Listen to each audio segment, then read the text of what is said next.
Hello again, everybody, and welcome to another episode of Ball Caps and Bagpipes. It's a Scottish baseball podcast. I am John McKellar of the Glasgow Comets. And I'm Jason Durr, former league president and Baseball Scotland Hall of Famer. Jason, it's good to see you again. We had a very busy weekend of baseball, quite a lot of good games. We only had two good games. There was one game, unfortunately, that ended in forfeit due to a lack of players. That's something that largely seems to have been behind us for the last few years with the restructuring of the league. Unfortunately, Aberdeen really struggled in their first game of the season and were unable to field a team this past Sunday. How do you think that potentially could affect the season as a whole now that that's happened? I think it's a shame it's happened. I think, from what I understand, it should be only a one-time thing there. What I'm hoping is we kind of go to the old league format where if you're short a few guys, you borrow a few. It's more important to get the game in than actually just canceling the games there, because it's a tight schedule. There's not a whole lot of rain dates to fill in there. And being the second week of the season, you've already had a forfeit. It's not a good look. So I'm hoping that this wouldn't be a problem, and there's guys that can fill in the gaps so the minimum the game gets played. Absolutely, yeah. I know that us guys in the Comets, we went over to Edinburgh. We had a depleted squad. We fielded essentially mostly an A division squad for both games because there were just all kinds of madness that happened that affected our ability to field a team, including Santino, who on the day broke down on the way to the field in his car. So it was one of those days. I also broke my baseball bat, which I had just bought earlier that week, on like the first bit of contact that I made with the ball. And it wasn't even in fair territory. It was a foul ball that was caught. So not ideal.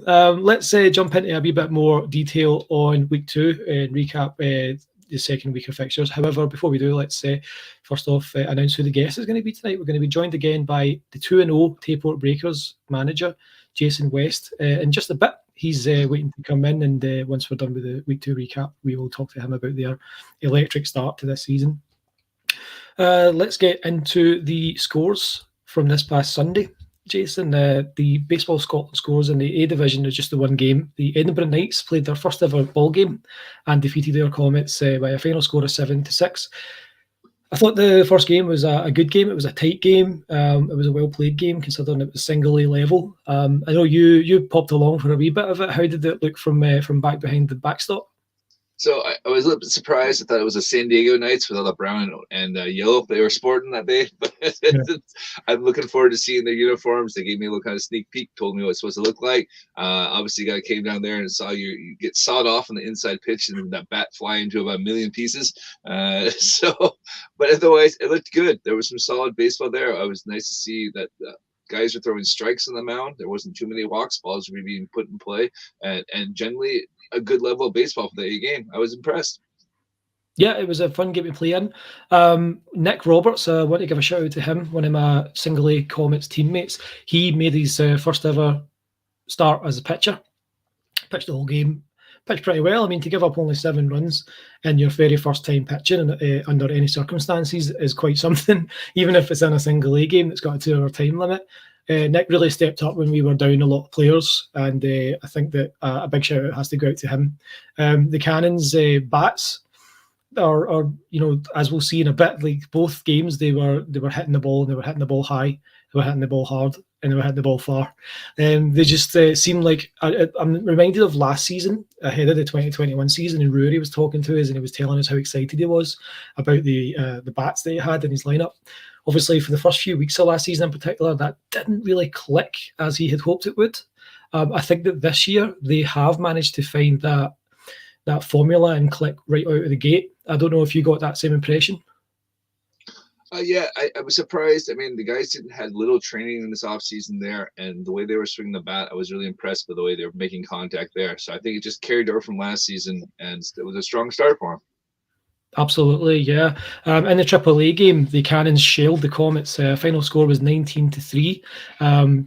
Hits included 2 home runs. I think it was a 3-run home run and potentially was either a 2-run and a 3-run or 2 3-run home runs that they hit, and these weren't just these weren't squeaking the back of the wall. These were home run shots.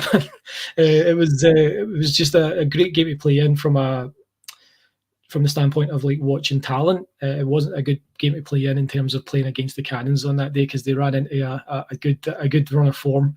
It's always, as I said on Facebook, it's always a pleasure to see both Federico Gambadotti and Ren Quantrill, two former guests of All Caps and Bagpipes, play the game.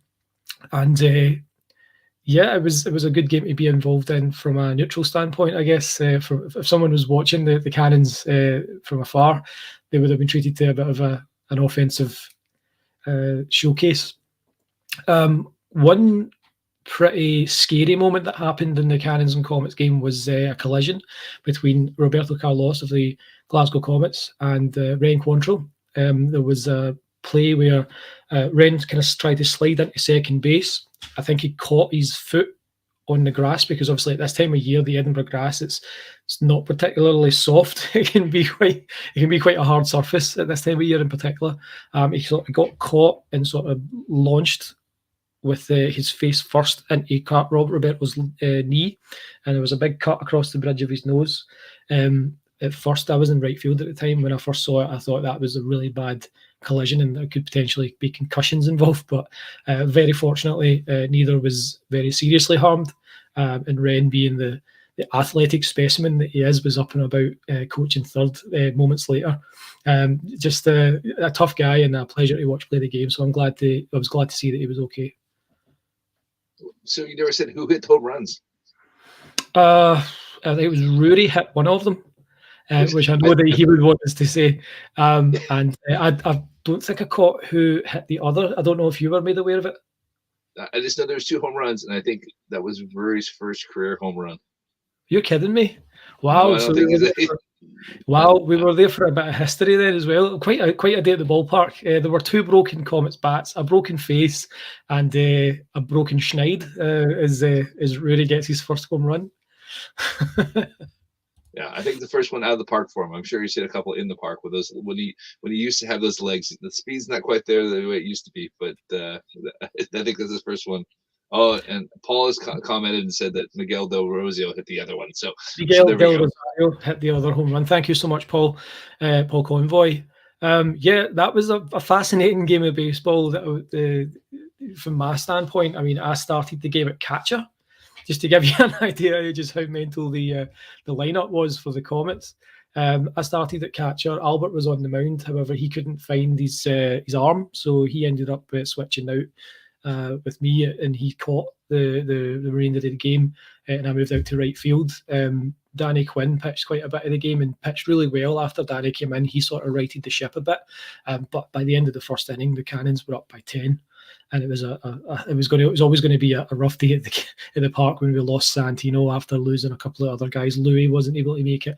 Andy Vaughan wasn't able to make it there, and Jason Stott, the manager, he missed it as well. So key components missing, and the Edinburgh Cannons they took their opportunities. It happens. It's early this season. No one's quite into the schedule yet, so these things happen. I imagine with Easter break, we might see a few less players make the games this weekend, but you never know. Yeah, it's going to be interesting to see that, and certainly we will preview this coming Sunday's games. Let's get through the remainder of this past Sunday. The Tayport Breakers defeated the Devils by a final score of 73 in Tayport. The Devils now begin the season at 0-2 after absolutely storming to the title last year. Is there anything that you've heard from the Edinburgh camp that could potentially explain what might have gone wrong with them the first couple of games of the season? Have they lost some players? Are they dealing with some new arrivals, or need some time to gel? What's the situation there? I think they're just off to a slow start. I think that's all it is there. So I don't expect them to keep losing games there. I think last year they still got off to a slow start and then heated up the rest of the days. It's cold outside. When the weather warms up, so will the Devils. I certainly would imagine that they will, yeah. So the Devils lose 73, the exact same scoreline, by the way, that they lost by in opening weekend. So the 7-3, that's a bit of a jinx to them. we will be talking a wee bit more in depth about the Tayport game with our guest Jason West in a bit. The only other game that was supposed to happen this past weekend was a AAA game between the Galaxy and the Oilers at Old Cross Park, which, as we've mentioned, was forfeited. It's a 9-0 victory for the Galaxy as a result. So that was the scores for Baseball Scotland Week 2, 2022. We don't have the standings yet. I spoke to Paul Convoy earlier today, and he will be putting together the standings from this coming weekend. He was waiting until every team had played at least one single A game so that it's easier to set the standings up that way. So from next week on, we'll get into the standings. I mean, the standings don't really matter until after the All-Star break anyway, isn't that right? Exactly. I mean, as a Mariner fan, you know that better than anybody. I don't even turn the season on until after the All-Star break to see how we're doing, so we're okay. Yeah, what say we bring in our guest then?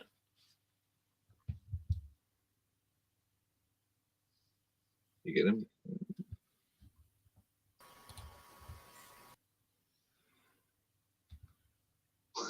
We did the same time. All right, go. There it is. Jason West, thank you very much for joining us again. Welcome back to the show.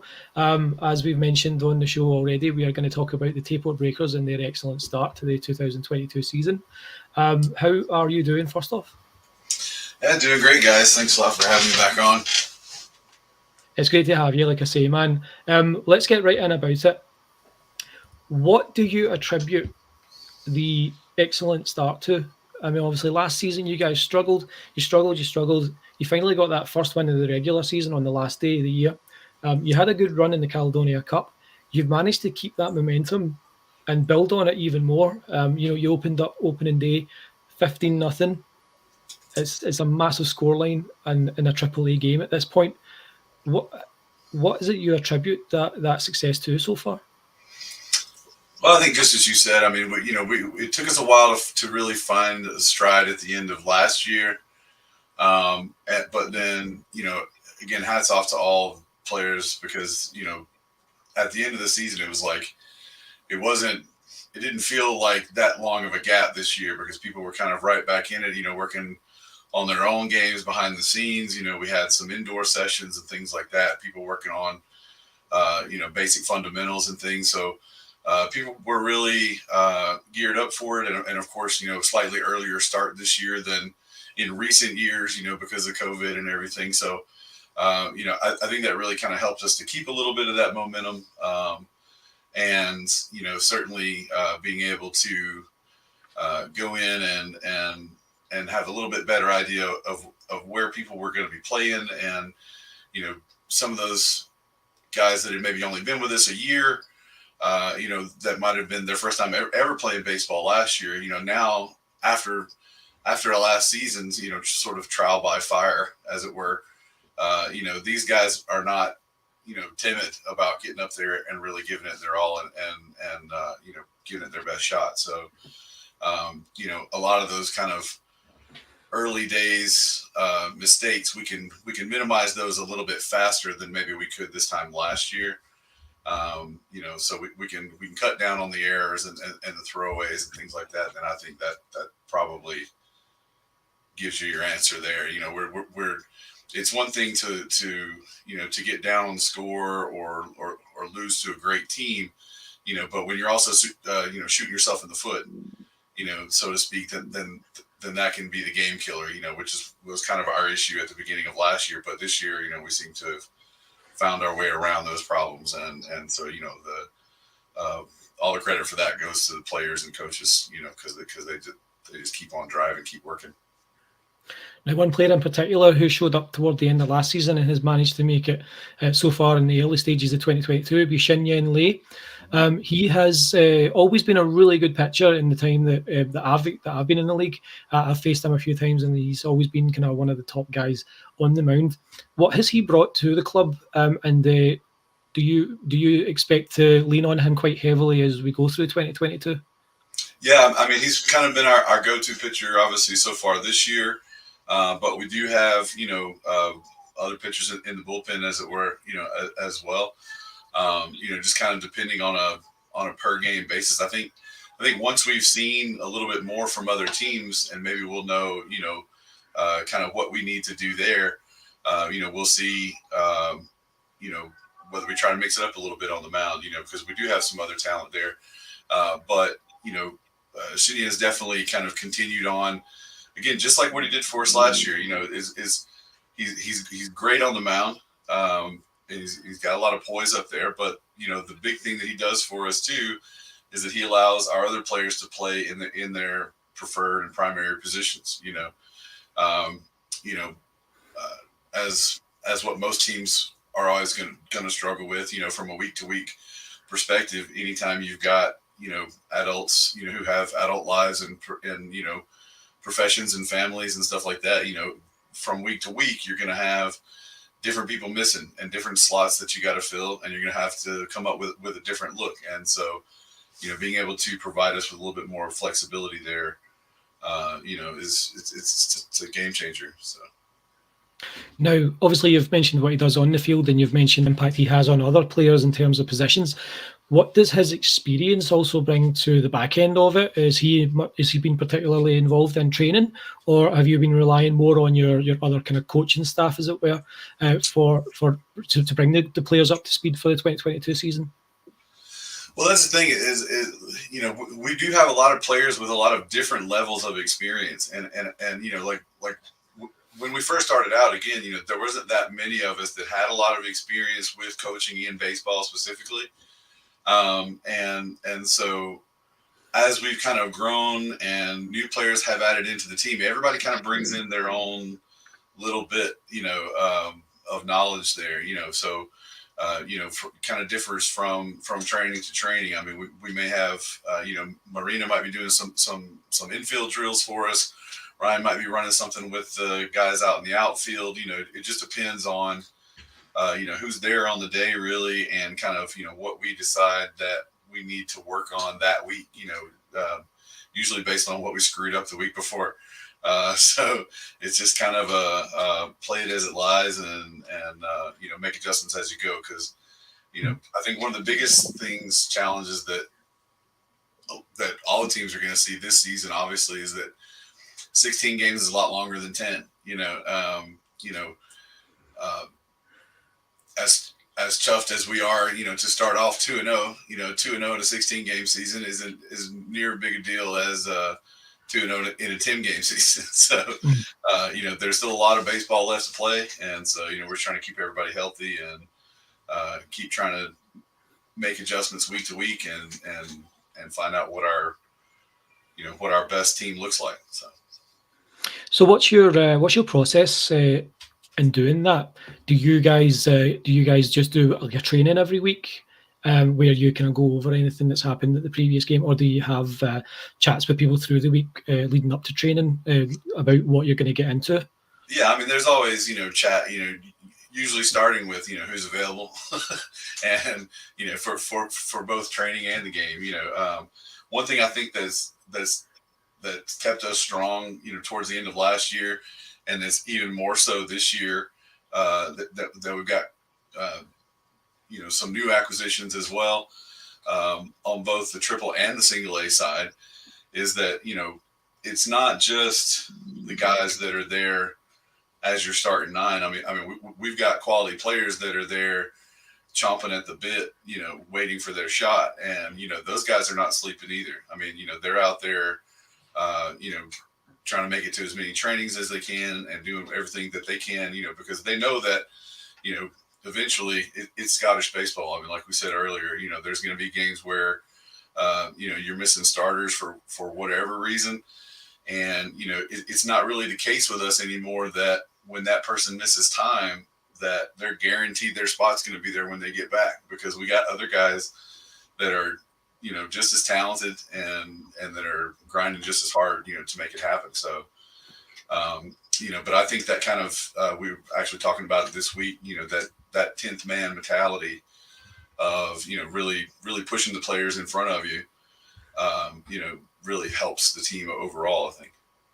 Absolutely. And we've talked about this previously, I think we talked about it a wee bit last week. We touched on just how much more competitive AAA in particular is with the dawning of the single A division. Last year we saw a piece of it with the Development League, but now we're seeing a proper single A division in the Baseball Scotland National League. The top talent in the country is playing at AAA. So, like you say, if you're a AAA player and you miss a few weeks, there could well be someone who's made the step up or who's been on the bench who might then perform in your position. And then, like you say, you might not necessarily be guaranteed a shot.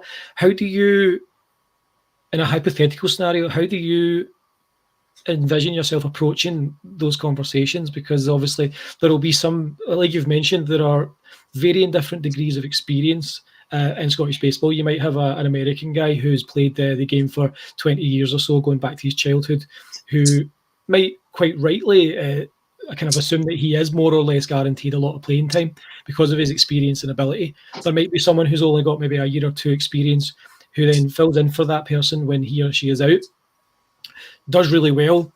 You know, that experienced player comes back thinking, right, I've got my spot back, I'll be starting. And then you turn around and say to them, here's the lineup, you're not in it, you're going to start on the bench. How do you envision approaching that and attacking those scenarios?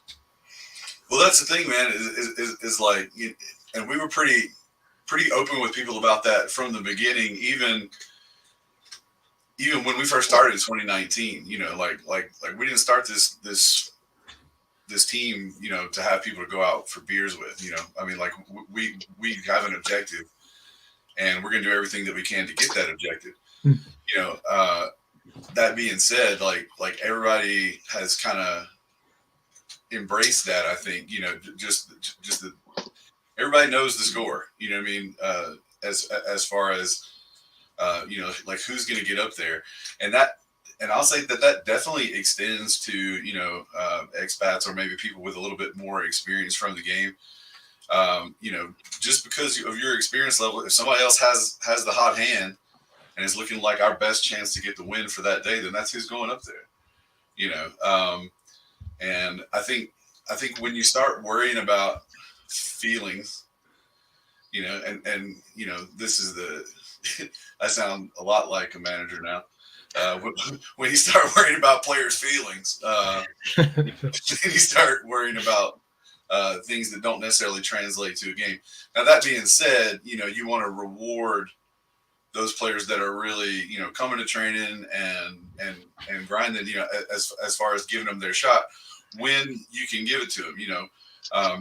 And I think that's why it's important that when they get that shot, that they make something of it. You know what I mean? And so it is a tricky thing, you know, because you want everybody to play. You want everybody to have the best possible time that they can have.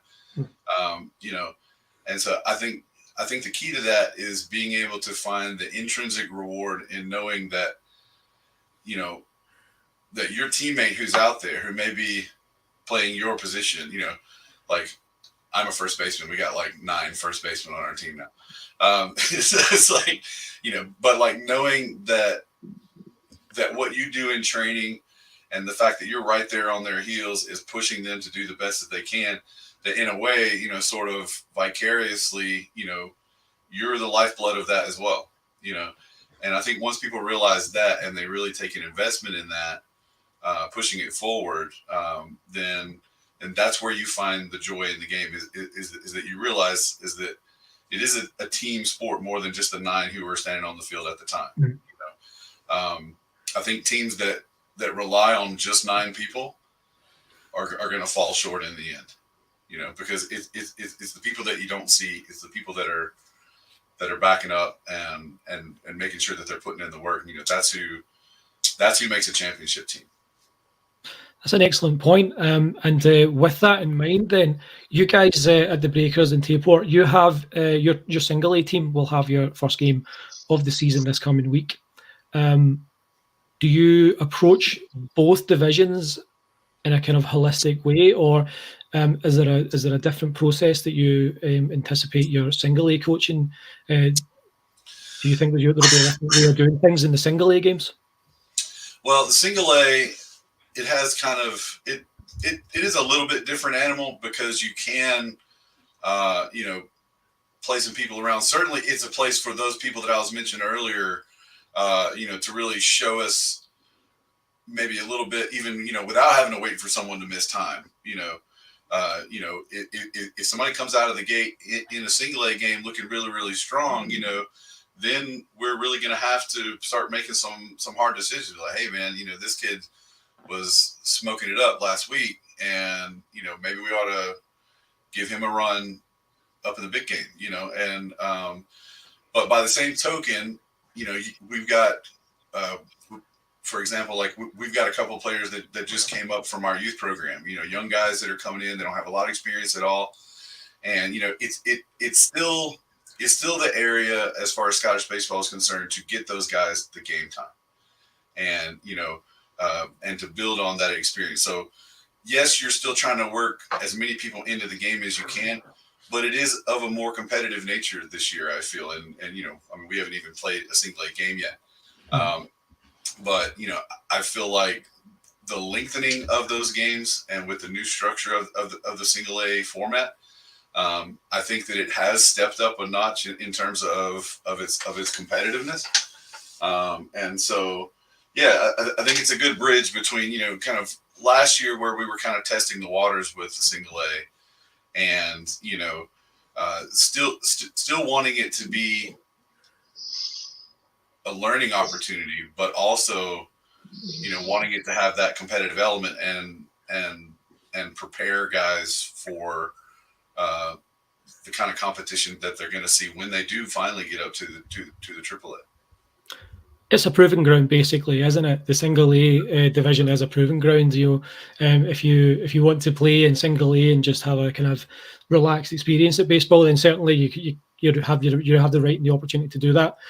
But for players who want to learn to play the game from scratch, who want to improve, get better, and then potentially play in AAA games, and everything that comes with playing in AAA games, potentially playing in UK tournaments and what have you. So it is a bit of a proving ground in that sense. So that is a really great point. What I want to do next, Jason, is go backwards a wee bit into the off-season. First off, just generally, how do you feel that the off-season went? Obviously, we've touched on it a wee bit in terms of the momentum that you guys have managed to keep up and bring into the 2022 season so far. In terms of acquisitions, you made quite a few pickups of players who have come from various different places. How do you feel that they fit into the new lineup? And how do you feel about having some of these people on board? I know that Sylvan is one of them. Yeah, we picked up a couple of different people from around the league that that we were certainly excited to see come in with us. And some of these things we've been kind of talking about last year. Tom Knox, another guy that joined us, and he actually trained with us a little bit last year leading into the season, but then ultimately decided that he needed to go back with Edinburgh, which I can respect that. And then but then this year it's all about just kind of being open and honest with one team, and then about your needs and what decisions that you might make going forward. I mean, I've certainly had that situation in American football and other things. When I played for Dundee for a while here, and then ended up going and playing for Glasgow when I moved over there. And it just because it gets to a point where there are other factors involved other than where you have played previously. And that being said, that brings new challenges as well. Because you've got guys that have been working and training up for a specific position, and then automatically that question is going to be, well, where do I fit in now? Is this guy going to be better than me? And that kind of goes back into what we were talking about earlier. It's like, I mean, you got a couple options there. You can either just let them have it, right? And you can say, okay, maybe there's something else that I'd be better at, or you can kick it into gear, and work with that person, learn from that person if you think that they're better than you, and eventually make your own play for that spot. So I think probably the biggest challenge, we didn't know too early that we were going to have correct me if I'm wrong, but at least from a 2021 award standpoint, 3 of the top first basemen in the league. So the question is, now you got these guys. Obviously, David, who did a bit of pitching for us last year before moving over to first base, has got a lot of talent at other places in the infield as well. Played a little third base for us last Sunday. At the end of last season, we were thinking, hey, he's going to be our starting first baseman, but then we picked up Paul Gardner and we picked up Tom Knox, so it then becomes, it's less about who's your best person at that particular position and more about, where can other people play around that person? It's more about the big picture of first your infield and then your 9 as a whole. What does that look like with this person in a certain position versus what it might look like with somebody else in that position? And I think that has a lot to do with it, especially when you got guys that when you stack them up side by side, they're all as good as each other, So it is a hard decision. And sometimes it literally just has to come down to being like, timeshare situation, if it were, because again, it's Scottish baseball. You're going to be missing a handful of guys every week. Like last year, I don't think we had one game last year where we had our starting 9. And so far this year, we haven't done it either. So, there's always going to be some spot that has to be filled. And, it's like those little puzzles you used to get in school, little plastic ones. You had to move all the pieces around in the right order. Yeah. That's the way it feels like kind of trying to, work with the coaches and set lineups every week. It's like, well, we're missing these pieces. So, how do we want to move people around? So it's almost like starting a brand new season every week. But eventually I think we'll get a better idea of what people's capabilities are in a variety of positions, which in my opinion can only make the team stronger. So. Yeah. Now, we discussed the rule changes for 2022 with the President of Baseball Scotland, Paul Convoy, last Tuesday, and he mentioned the removal of the DH spot in AAA. Now, bearing in mind the depth that you guys have in a couple of positions, in particular first base, and some of the heavy hitters that you guys have there, do you feel that the removal of that rule potentially handicaps Tayport more than most? No, because like I said, you're not going to have everybody every time. And also, like that was really even made a thing because there was such limited time in the single A and we were trying to just give, more opportunities there. And I mean, like you can still make that argument, certainly, that it would still just give people more, more opportunity for game time. But I think the goal for this year was to put the focus back into the single A, in terms of really making it its own thing, and bumping that up to whatever the 5 innings or whatever it is, and making sure that they have that allotted time as well as the rule about the batting around within the first innings or whatever, so that it does keep that game flow going. So the guys get a real sense of, what a game is supposed to feel like in terms of changing over innings. You don't end up with one super long inning and then that's it.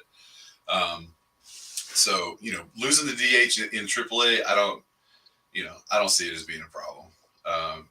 There's certainly situations where you could say, I wish I could throw in one more batter, but if you do that and then the guy strikes out, then you're like, oh, we'd have been better off if we didn't. So, it's just one of those things like it's good and bad. It's the same reason why it keeps getting argued over in the major leagues all the time, whether we should have DH or not, because there really is no right answer as to whether you should or shouldn't have one. It's just, either you do or you don't. So it doesn't phase us one way or the other.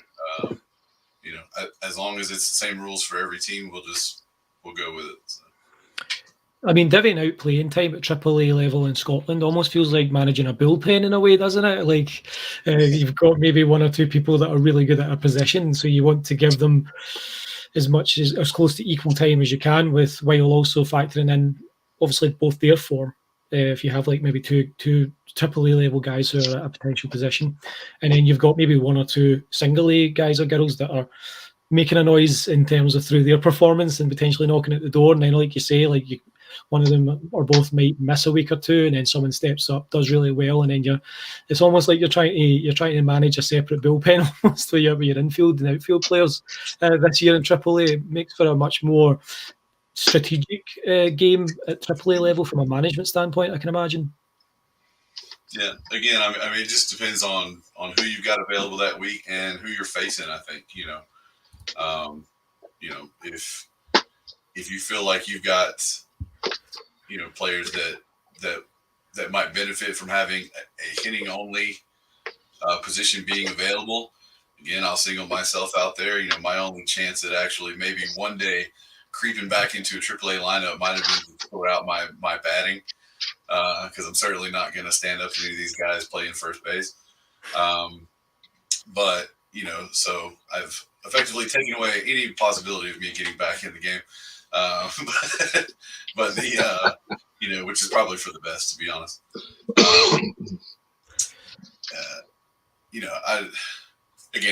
I just don't think it's that big a deal in terms of being able to say whether it has any significant impact on the league. I don't feel that it had a particularly large impact on it when we put it in. Certainly, I think that there are enough opportunities out there now between the two divisions for everybody to find their place. So, I'm looking forward to see how it plays out throughout the season. It's a really great point. Like you look at it one way of like, if we take it out, how does this affect the game? But then, really great point you make there. Like, how did it really affect the game when we put it in? And like you say, like, I can see where you're coming from, that it really didn't too much at AAA level. I think the way that it's been structured from AAA and A and the different rules for the different levels is probably the sweet spot for the time being, is until the committees that deal with these decisions are able to even further iron it out. And I think that we're only going to go from strength to strength moving forward. Speaking of moving forward, let's talk about this coming Sunday. Obviously, the Breakers single A team has your first single A league game, and then there's the 2-0 versus 2-0 game, which I'm really looking forward to. It should be an absolute blast. I might even see if I can get up to Dundee for the weekend and potentially try and get along to see that, but we'll see what happens. So 2-0 Cannons versus the 2-0 Breakers. How are you feeling about that game? One of these teams is going to fall to 2-1, but one will obviously begin the season with a perfect 3-0 start. How are you approaching it? And are you confident that you guys can get the result? Yeah, man. I mean, like obviously, I mean, we kind of, welcome each week as it comes. And, this week is no different. Kind of a lot of things like what we just talked about. You look at who's going to be available. Obviously, Roy and I have been talking back and forth about, any potential personnel issues or anything like that, because it is Easter weekend and, everybody's got families and obligations, that may have an effect on the game one way or the other. But ultimately, as right now, as far as I know, it looks like everything's moving forward, and we're looking forward to a good competitive baseball game. And I'll say that I mean, last week against the Devils, I mean that was a great game. Like we had a lot of fun at that game. It wasn't a situation. I mean, like we got up early, but then they came back with some absolute bombs in like the third inning. And we thought, okay, well, that's the way the cookie crumbles, but then you kind of held on and both sides had some really, kind of tight innings. And it really had kind of the same atmosphere that, that some of those postseason games did, at the end of last year, the ones we were involved in and the ones we were watching in Edinburgh at the end, that it really still had that feeling of, intensity through all 7 innings, which I thought was great. And I thought it was a lot of fun. And I'm kind of expecting more of the same from the Cannons this week. I think we can, really expect to see that same, level of of quality players coming in. I mean, like, of the guys that we know of, and then, some guys that maybe I don't, have never seen before. So, again, it goes back to what we were saying about, having a little bit longer season this year. You do approach it a little bit different when you're going to be facing a team several times. I mean, obviously you want to come out and you want to win, and and that's ultimately our goal is to make whatever changes to the lineup need to be made, and then make those adjustments and get a good training in, weather depending, as always. And that's what you hope for anyway. And then just try to go into it, with our best foot forward and see how it comes out. But also you're kind of your first time that you face a team every season, I think, is a little bit of a scouting venue for yourself, for later games in the season, so it'll be nice to see them and meet them for the first time this year, because, a team always looks a little different from year to year, sometimes a lot different, so we are excited and we're optimistic, but we're not taking anything for granted either. Yeah, now the Galaxy are also 2-0. They face the Devils, who are obviously the defending champions. They've gotten off to a slow start, but they are always capable of beating any team in the league. How much of an eye will you guys have on the Galaxy's score? And do you feel that the winner of your game will have how much momentum do you think that really gives you in this early part of the season in terms of looking forward towards the title chase to start 3-0? Especially if you're able to beat a team like the Cannons as well. Yeah, well, I mean, obviously, like, we're going to pay attention to any scores, right? Certainly if there are any that are shocking, because, kind of echoing like what you guys were saying about the Devils just getting off to a slow start. I'll tell you, man, they're a good ball team, and, 0-2 or not, somebody's result against them is now going to give us a little bit of information, because I can tell you, anybody that's going to play them to the line is also a good ball team,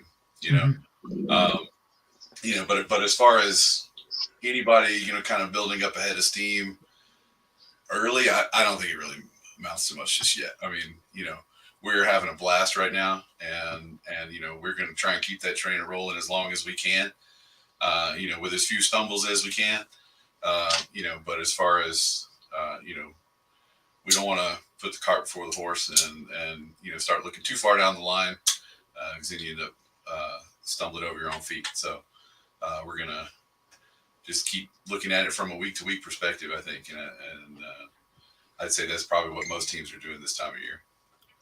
Perfect. Now that's everything from me, Jason.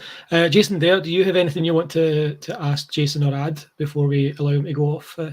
Before you go, I said, who's the player to watch? We got any new guys there, AAA, Single A. I said, there's going to be somebody that the league should be watching out for. Let's see, player to watch. In the Single A, Aberdeen's probably the only one that would really be able to say that they've seen anything from him, because he played with them a little bit in our first AAA game. He went over and played on the pitching inning for them. Captain Pan is going to do a little pitching for us in Single A this year, and he is he's a young kid with some experience. Him and his dad both came in and joined the team, and he struck his dad out twice in the first game. And I don't know. And then had to walk home after the game, didn't he? I don't know, man, but it was great, because we had it's probably one of the few times that like the first time he did it, everybody was like, oh, okay, that's cool, But then like the second time he did it, it was like both sidelines kind of erupted, and everybody was cheering for Captain at that point. So I'd say he'd be one to watch as an up and comer for us this year. A couple of extra Brussels sprouts in the young lads' dinner the following day, I imagine. Yeah. Thanks so very much for joining us again tonight, Jason. All the best for this Sunday. It's going to be a cracker. I'm going to see if I can pull some strings and try and get up for that game and see if I can watch that, because I won't be in action this coming Sunday. yeah, so we'll let you go. All the best with the single A game as well, and we will hopefully get you back on soon. And I'll hopefully see you very soon in Teapot at a game. All right, man. Hopefully see you this weekend. If not, I'll see you guys next time. Thanks so much, man. Thanks for coming on, Jason. No problem, man. So that was Jason West, ladies and gentlemen. Always a pleasure to speak to Jason. The work that he's done and continues to do in Tayport, Jason, is just it's amazing the strides that they've taken in just a couple of short years. And like we've just heard, he takes the AAA side of it very seriously, the single A side of it quite seriously. And that guy clearly wants to leave a lasting legacy in baseball in Scotland in the area of Tayport and wants to win championships. I'm going to wait for him to go Connie Mack style and show up in a suit. This is, you already said the playing career is over. You can't get a time at first base. He's just going to show up in a suit and bring the clipboard in and do it that way. Let's move on to the preview for this coming week's games. And as you can see, if you're watching the broadcast live, we have a sexy new ticker as well as some cool banners. So that's a nice wee neat addition that we managed to add to the show with our new provider. This coming weekend, the Knights and the Breakers are the only single A game. Obviously, as we've covered with Jason, it's the first Breaker single A game. They're going to be an unknown quantity. Now, the Knights were a really tough team to play against this past Sunday. Us Comets dropped a close one to them, 7-6. So it's going to be interesting to see if they can build on their first win in their very first game as a team. Obviously, the Knights are a brand new team just for single A out in Edinburgh. In the AAA division, we've got the 2-0 Cannons at the Breakers. We have the 2-0 Glasgow Galaxy visiting the Diamond Devils in Edinburgh. Is that a game you're going to try and get over to, or are you going to be busy with Easter Sunday and your girls? Easter Sunday, 2 girls, there's no chance of going down there. Unless there's Easter eggs hidden behind second base, I don't think it'll be clear near the field. We split. Honey, did you know that Jesus rolled away the rock round at the field? I'll come on, I'll show you. It was right on home plate. And the other game on the 3 games slate, the Oilers and Comets. Now that's a reverse of the Cannons and Breakers, where the Oilers and Comets both 0-2. Oilers are 0-2, we're 0-2. So one of these teams is going to get off the 0 mark and get that first win on the board for 2022. So that should be a really interesting ball game as well. So some great games to come up, and that's pretty much it for the show this week. We do, however, have one more thing that we want to touch on. And that's Gabriel Rincones, the ex-Cannon, was named the Conference USA Hitter of the Week this past week. Now, you are quite aware, Gabe, you knew him as a child, I believe, back in the day. He played the Cannons when he was 10. We kind of put him in right field with his dad. So it was his dad in left, he was in right. And he came down to a few trainings, played some games for us there, and it was a good time. So we've known Gabriel for it. He's no longer little Gabriel. He's now big Gabriel. and obviously was drafted by the Padres last year in the 19th round. So all accords, I hear he's jumped up to about a 3rd round pick this year. So, congratulations, Florida Athletic got a good one. And, fingers crossed, Gabriel, that he keeps doing well. That's a pretty impressive thing to say. We know somebody who is doing well in Division I baseball. So, if I always follow him on the socials, give him root for him there. He's Venezuelan with Scottish heritage, I guess you could say, and grew up here until he went to high school that way. So, we're rooting for Gabriel to do well, and it's impressive that anyone I've known has been named Player of the Week anywhere. So, yeah. Now, one thing I did want to comment on and touch on. Now, you mentioned he was drafted last year, was it 19th round by the Padres? Now, you've said that he's projected to go 3rd round roughly now. Now, he was already drafted. For people who might not know, I'm assuming that Gabriel got drafted but then opted to go back to college and will then be eligible again for the draft. Am I right in saying that? So what happened is he went to community college. So you're allowed to be drafted after community college there, and Gabriel wanted to go up a level and play at Division I baseball level and test himself there. So that's a good testing ground. If he steps foot on school campus and attends a class, the Padres lost his draft rights, which obviously he has done. And and then he should be eligible to the draft this year, and if not next year. Yeah. I have to double check how it goes, but yes. But yeah, as soon as he attends one class, that makes him no longer eligible to sign there. So that if you're new to baseball or don't know how the drafting rule works, that's always been a threat from high school players that they're going to go to the college of their dreams, and it gets up to the day before classes, and they miraculously sign for millions of dollars and never attend a class. Yeah. Stay in school, kids. Yeah, why stay in school when you can sign for millions and play for your favorite baseball club? That's madness, isn't it? We'll need to touch on how the draft works and more of the ins and outs of that process in a future show, Jason, because that kind of stuff is pretty fascinating. For now, however, let's call it a night. We'll be back this coming Tuesday with a recap of this coming Sunday's games, and obviously we'll preview the following week. Beyond that, there's just the usual social medias, which you can see on my lovely wee ticker here. Follow us on Facebook, Twitter, and Instagram. We are at Caps and Pipes on both Facebook and Twitter. It's Ball Caps and Bagpipes on Instagram. And obviously, like, follow, subscribe on YouTube. And every YouTube, audio platform there is out there. Twitch, there's all kinds of things. Just Google Ball Caps and Bagpipes if you're struggling to find us. And of course, Anchor.fm, or subscribe to the podcast and rate it on your podcast platform of choice. And beyond that, there's nothing else to say but good night, Jason. Good night. Everyone have a great Easter, and we'll see you all next week. Bobby Bonilla.